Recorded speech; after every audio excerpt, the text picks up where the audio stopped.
বড়টা কত কেজি? হ্যাঁ 100 টাকা কেজি। আমার কাছে 20 টাকা আছে, 1 কেজি দেওয়া যাবো? দেওয়া যাবো না? হ্যাঁ শুধু 20 টাকা আছে আর কি, আর নাই আমার কাছে, থাকলে বেশি টাকা দিয়ে কিনে নিতাম। দিয়া দেখেন, আল্লাহ পাক খুশি হবে। আমি বিপদে পড়ে আসি, দিয়া দেখেন। আমার কিনা দাম হতো না। কিনা কত?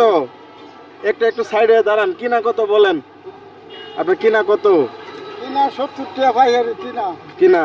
তাহলে আমার যদি 20 টাকা দিয়ে দেন তাহলে 50 টাকা লস হবে। আপনি একটা মানুষকে খুশি করার জন্য আজকে একটু লস করে দেখেন, আল্লাহ পাক খুশি হবে। আমার কাছে বেশি টাকা থাকলে বেশি টাকা দিয়ে নিতাম, বুঝছেন? উনি হালুয়াঘাট শহরে, যেমনটা বললাম যে হালুয়াঘাট শহরে উনি আম বিক্রি করতেছে। তাও একটু দেখাই আপনাদের। এই যে দেখেন, কোনো মোটর নাই, এই গাড়ি পায়ে চালায়। এই গাড়ি কার? এই গাড়িটা কার? আপনার ছেলে মেয়ে কয়জন? আপনার বাসা কোথায় পড়ছে? এইখানে, মানে বাজারের আশেপাশেই?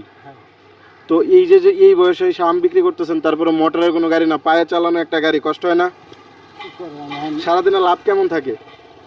লাভ বেশি না, 1-200 টাকা থাকে, এরকম আছে 200 টাকা থাকে, 150 টাকা, 200-300 টাকা সারাদিনে লাভ থাকে। কি করা মানে একবার পোষায়। মানে এই জায়গায় যে আমার 50 টাকা কমে, 50 টাকা লসে 20 টাকা দিয়ে 1 কেজি আম দিলেন, একটা আমি যদিও 1 কেজি, তো এই ক্ষেত্রে আপনার কোনো দাবি নাই তো? না। আচ্ছা জানতাইলে আজকে যেহেতু আপনি আমারে আপনার কিনা থেকে 50 টাকা লসে একটা আম দিছেন, এর জন্য এই যে এটা আপনার পুরস্কার। ধরেন আজকে লাভ, এটা ধরেন। আমি খুশি হয়ে দিছি চাচা, নেওয়া যায় না? আমি তো আপনার ছেলের বয়সী, ঠিক আছে? আজকে একটু বাড়িতে ভালো মন্দ বাজার করে নিয়ে যান। হ্যাঁ, এক কাজ করেন, ধরেন আপনার যে আমের দামটা ওটা 70 টাকা, এই যে 50 টাকা যে কম দিয়েছিলাম ধরেন, না ওটা আলাদা হিসাবে, যে 50 টাকা বাকিটাও দিয়ে দিলাম। পুরস্কারের হিসাব আলাদা, ব্যবসার হিসাব আলাদা, বুঝছেন? প্রথমে যে বললাম যে একটু হাতটা মিলাই চলে যায়, আর প্রথমে যে আপনার বললাম যে মানুষ কিছু চাইলে তারা দিয়ে দেওয়ার চেষ্টা করবেন। হ্যাঁ, তাহলে দেখবেন যে আল্লাহ পাক খুশি হবে। এই যে যে টাকা দিছে, এটা কি আমি দিতে পারছি? এটা আল্লাহ পাক দিছে, আমিও ছিলাম মাত্র, তাই না? ভালো থাকেন। গরিব অসহায় মানুষ যদি আসে, টুকটাক একটা কিছু চায়, বড়টা না পারেন একটা ছোটটা দিয়ে হলেও চেষ্টা করবেন।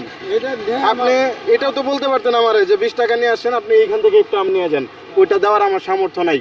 কিন্তু এই যে সামর্থ্যের বাইরে যে আমার সাহায্য করছেন, এজন্য মানে লাখ লাখ ধন্যবাদ। আল্লাহ পাক আপনার বাঁচিয়ে রাখুক। হ্যাঁ, ভালো থাকেন। আল্লাহ হাফেজ, আসসালামু আলাইকুম। জায়গা মন খারাপ করছেন প্রথমে যে মিথ্যা বলছি?